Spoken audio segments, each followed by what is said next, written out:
तमाम अहले इस्लाम को अवामी न्यूज़ HT की जानिब से ईद उल अज़हा मुबारक हो।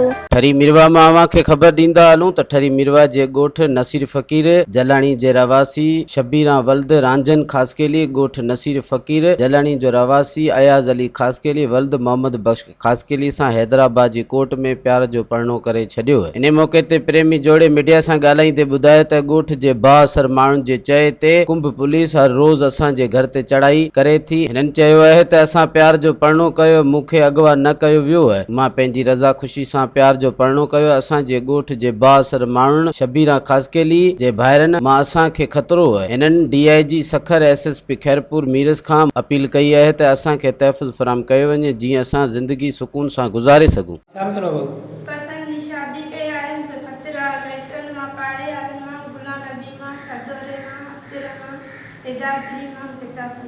अच्छा भाऊ तुझे छा मसलो है? असां चवण त असां पसंदि शादी कया हैदराबाद सेशन कोर्ट में असांखे ख़तरो आहे भाड़े वारनि माइटनि मूं पैसे घुराए असांखे क़तल करण था चाहिनि। अच्छा हाँ पैसे घुराए क़तल करण था चाहिनि। सही हाणे तव्हां मसलो छा आहे? मसलो इहा त असांखे तहफ़ुज़ खपे। अच्छा हाँ मारण था चाहिनि असांखे। अच्छा हाँ